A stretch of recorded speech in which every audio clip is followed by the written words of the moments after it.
Fala pessoal, bom dia, boa tarde, boa noite, boa madrugada. Vamos lá para mais um simulado. Esse simulado ele vai tratar principalmente sobre nexo de causalidade, sobre as velhas com causas. E para mim é um dos simulados mais difíceis que a gente vai fazer. Eita, meus alunos agora devem estar matando. Ah, professor, o outro quer dizer que para outra turma foi mais fácil? Porque eu aplico esses simulados para meus alunos de Penal 1 da Unifor.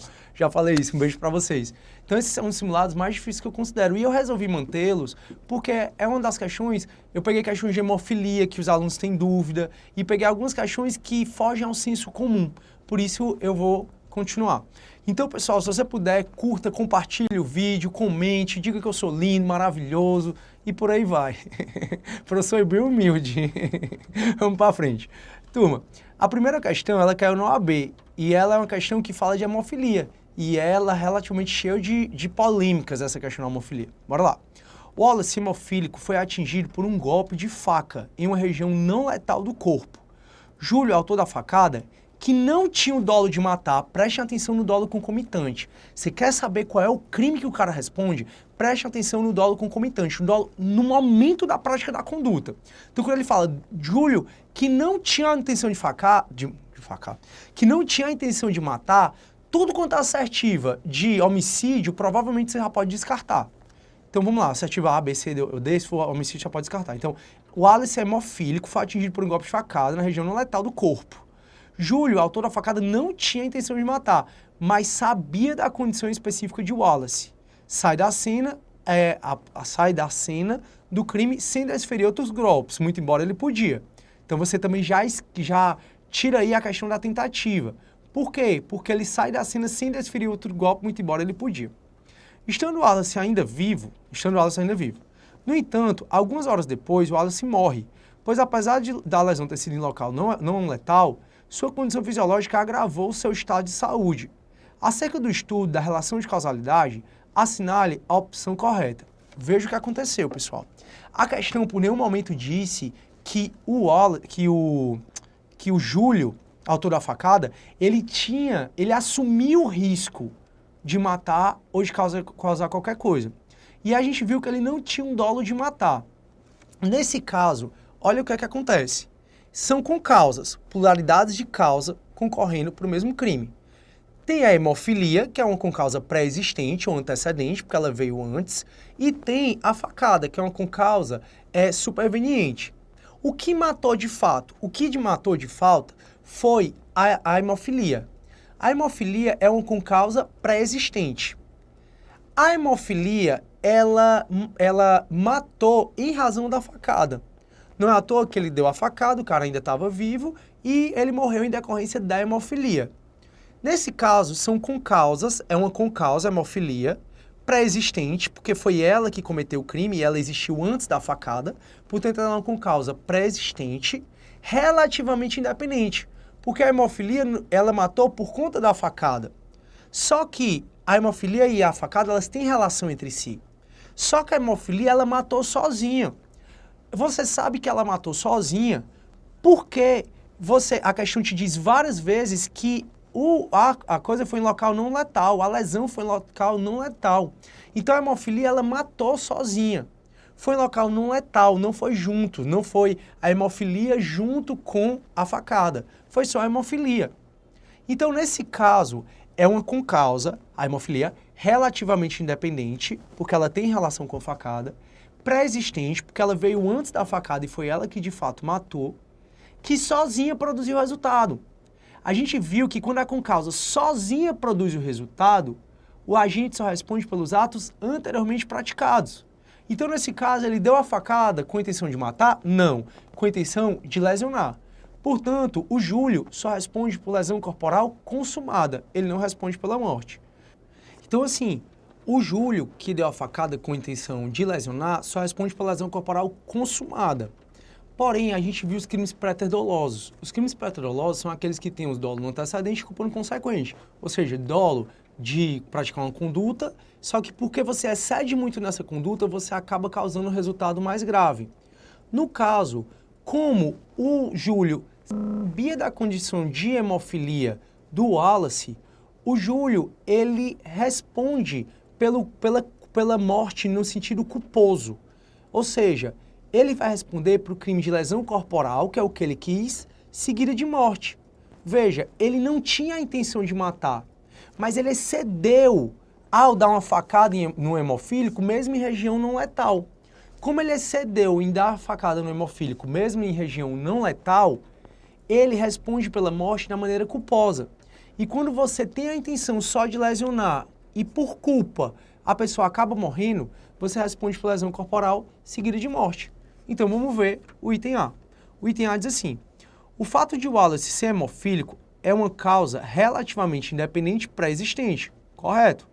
E Júlio não deve responder por homicídio culposo, não deve. Por quê? Porque nem a intenção ele tinha de matar. Lembrem que o que vale para definir o crime é o dolo concomitante, já falei isso. Mas sim por lesão corporal seguida de morte. Resposta A, resposta correta. B de bola. O fato de Wallace ser hemofílico é uma causa absolutamente independente. Está errada a B e está errada a C. Por quê? Porque diz que é com causa absolutamente independente. E o item D diz assim: o fato de Wallace ser hemofílico é uma causa relativamente independente concomitante. Falso. A hemofilia não nasceu junto com a facada. Na verdade, a hemofilia já existia antes da facada. Por isso, a resposta correta, A de avião. E vamos que vamos. Segunda questão diz assim: Maquiavel, industrial, dono de uma fábrica de pincéis feitos de pelos de cabra, sabia ser essencial a desinfecção dos pelos para que os funcionários pudessem manuseá-los, sob pena de contração de grave enfermidade. Ocorre que Maquiavel, querendo cortar custos e acreditando piamente que nenhum de seus funcionários padeceria de qualquer moléstia, pois eram todos homens de bem, resolveu, por bem, não proceder ao tratamento com desinfetante. Ao manusearem os pelos de cabra que não havia sido passado na limpeza, 4 funcionários da empresa de Maquiavel faleceram. Maquiavel, então, foi denunciado e, consequentemente, processado pela prática de homicídio culposo. Já não foi doloso porque ele acreditou piamente que nada aconteceria. Lembra? Quando você acredita piamente que nada vai acontecer, isso você não está assumindo risco e, portanto, você não está no dolo. Você está, no máximo, na culpa consciente, que é o caso dele até agora. Maquiavel, então, foi denunciado e, consequentemente, processado pela prática de homicídio culposo na modalidade de culpa consciente. Beleza? No curso do processo, entretanto, restou provado que, ainda que os pelos de cabra tivessem passado pela ação do desinfetante, os 4 funcionários morreriam, porque os micro-organismos já estavam resistentes à ação dos desinfetantes que deveria ter sido utilizado. Opa! De todo jeito os cabras iam morrer, tendo passado pelo desinfetante ou não. Por quê? Porque os micro-organismos já estavam resistentes à ação de desinfetantes. Com base na situação descrita e tendo com base no estudo acerca da imputação objetiva, é correto afirmar que, pessoal, a imputação objetiva, ela diz assim: não basta ter um nexo físico entre a conduta e o resultado. Não basta ter um nexo físico entre a conduta e o resultado. Como diz a nossa teoria, né, da causalidade simples. A causalidade simples, ela diz que causa do crime, a gente até resolveu uma questão sobre isso. Causa do crime é toda conduta anterior à ação, é toda ação ou omissão anterior ao crime, sem a qual o resultado não teria ocorrido. Então a causalidade simples diz que causa é qualquer conduta, qualquer ação ou omissão anterior ao crime, sem a qual o crime não teria ocorrido. Só que vem a teoria da imputação objetiva e diz, não basta só esse nexo físico não. Além do nexo físico, tem que haver o nexo normativo. E o que é o nexo normativo? É você incrementar ou criar ou incrementar um risco proibido. É você criar ou incrementar um risco proibido. Nesse caso, pessoal, tudo bem, o cara, ele deixou de passar no desinfetante. Porém, independentemente se ele tivesse passado no desinfetante ou não, o crime não teria acontecido. O resultado morte teria acontecido, independentemente se ele passasse no desinfetante ou não. O resultado morte deles ia acontecer de todo jeito. Então veja, na visão da teoria da imputação objetiva, ele não pode responder pela morte exatamente porque ele não criou e nem incrementou um risco proibido. Exatamente porque ele tendo passado ou não o desinfetante, o crime continuaria a existir. Então vamos lá, o crime não, né? O resultado morte continuaria a existir. Então, é correto afirmar que Maquiavel deve realmente responder por homicídio culposo na modalidade de culpa consciente. Não. Por quê? Porque independentemente de qualquer coisa, o resultado morte teria acontecido. B. Não praticou fato típico, sendo amparado pelo princípio da confiança que limita o dever objetivo de cuidado. Falso, pessoal. O princípio da confiança, ele vai dizer que você tem que confiar que as outras pessoas farão a coisa certa e você também vai fazer a coisa certa para não haver crime. Então, de repente, se você está dirigindo e vê um doido na contramão e se taca no teu carro, tu vai responder por esse crime? Não, porque você estava no limite da velocidade, estava tudo direitinho e ele violou o princípio da confiança. Você estava amparado pelo princípio da confiança que você confiaria que nenhum doido ia se chocar contra o seu carro. C. Agiu dentro de um risco permitido, razão pela qual não lhe pode ser imputado o resultado. Ele não agiu dentro de um risco permitido, pessoal.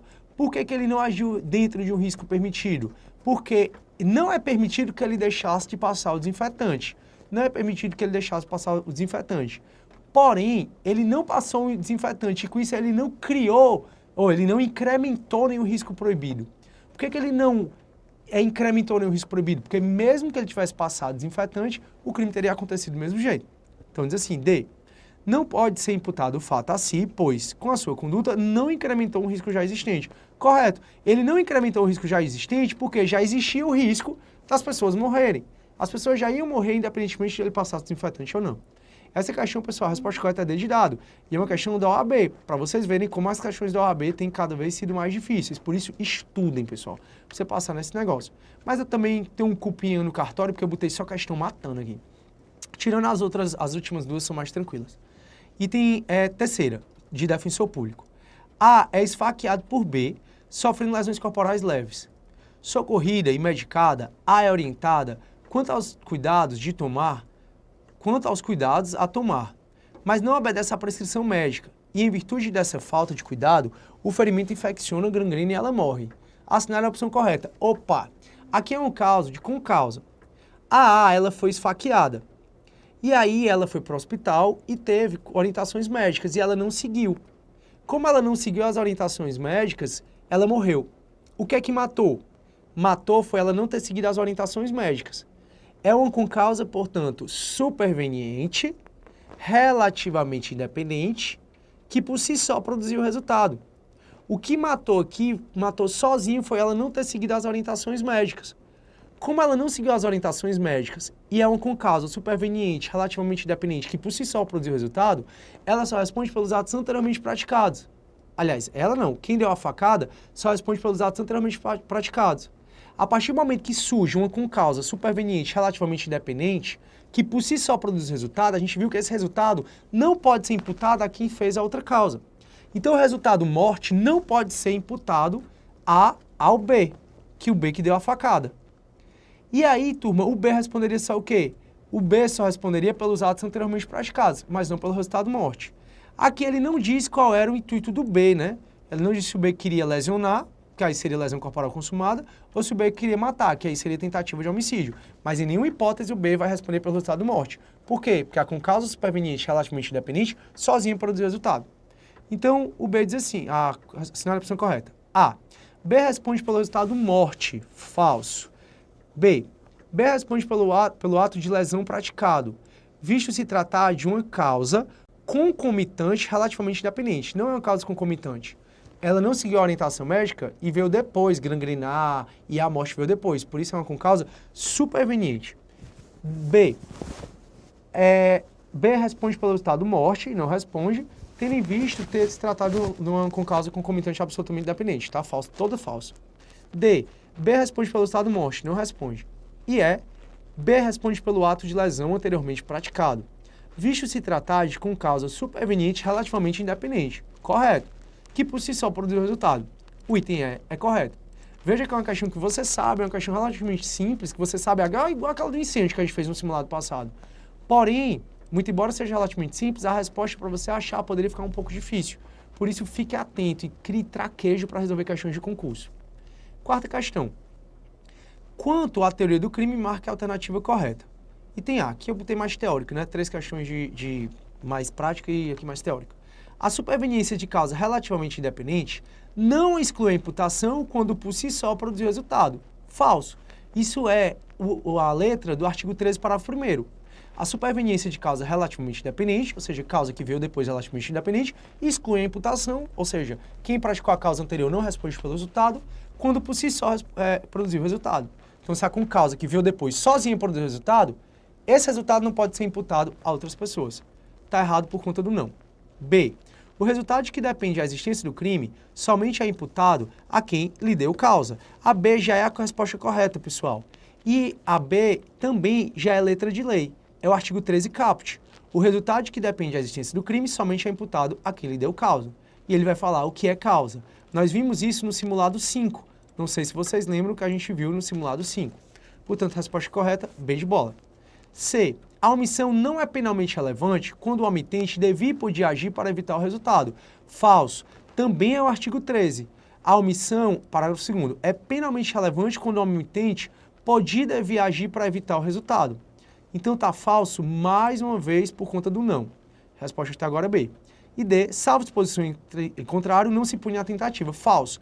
A tentativa, de acordo com o artigo 14, parágrafo único, ela é punida com a pena do crime consumado, diminuído de 1/3 a 2/3. Resposta correta, B de bola. E finalmente, pessoal, a quinta questão de promotor de justiça diz assim: após uma violenta discussão, A resolve matar B afogado e joga seu desafeto de cima de uma ponte. B acaba por morrer após bater a cabeça do pilar da ponte e não por afogamento. Assinale a alternativa correta. Então, após discussão, A resolve matar B afogado e joga seu desafeto de cima de uma ponte para ele morrer afogado.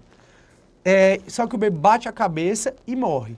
Pessoal, esse é um caso de dolo geral ou erro sucessivo.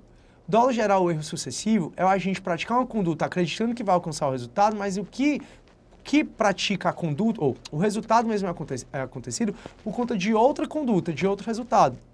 Nesse caso, ele vai responder pelo crime doloso do mesmo jeito. Só para ser mais técnico, o erro sucessivo ou dolo geral, o que é? Você pratica uma conduta, acha que aconteceu o resultado, aí você vem e pratica outra conduta, e com essa outra conduta é que você alcança o resultado. Só você pensar na esposa do dono da IOC. Ela atirou contra ele, achou que ele tinha morrido. Só que aí ela esquartejou para colocar ele dentro da malha e ocultar o corpo. Quando saiu a perícia, foi detectado que ele não tinha morrido na hora que ela estava esquartejando. Ela achou que ele tinha morrido, mas na realidade ele não tinha morrido. Ele foi morrer afogado pelo sangue que ficou no próprio pulmão dele. Esse é um caso de erro sucessivo. Ou seja, ela praticou uma conduta e achou que alcançou o resultado. Ou seja, ela atirou. Puf. Ah, matou. Vou esquartejar. Não. O que matou foi o esquartejamento, porque ele morreu afogado pelo próprio sangue dele. Então é um caso de erro sucessivo. De um jeito ou de outro, pessoal, o cara responde na modalidade dolosa. Essa pessoa, ou então esse cara que ele atirou a pessoa e a pessoa bateu a cabeça no penhasco. Então, bora ver. Tem A. A deve responder dolosamente pela morte de B, já que o resultado concreto, realização do perigo, corresponde à realização do plano de autor. Correto. Ele conseguiu o que ele queria. E ele criou um risco para ocorrer o resultado. Lembre que a gente viu até o garantidor, no artigo 13, parágrafo 2º, na linha C. Quando você, com comportamento anterior, causa risco do resultado, você é obrigado a evitar que esse resultado aconteça. Se você não evitar que esse resultado aconteça, você responde por aquele crime. Como ele aqui estava com dolo de matar mesmo e jogou do penhasco, é uma questão super simples. Ele responde sim pelo crime.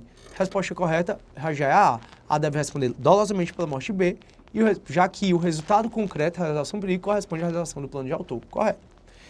A B, A deve responder culposamente. Falso, não teve culpa. Culpa é agir com negligência, imprudência ou imperícia. Ele queria matar e ele matou. C, A deve responder dolosamente, já que o resultado é causa superveniente, relativamente independente da conduta do autor. Pessoal, se você pensar bem, a concausa aí, ele queria matar afogado. E a concausa, ela veio antes. É uma concausa relativamente independente, só que antecedente. A doutrina chama de troca de dolo. O item C está incorreto. Não é nem superveniente. No caso, se tivesse, seria antecedente. Item D, A deve responder culposamente. Já está errado, como a gente já viu. Pessoal, curta, compartilhe, divulguem e vamos lá gravar um bocado de vídeo. E eu espero que você seja aprovado. Tchau, galera. Tudo de bom.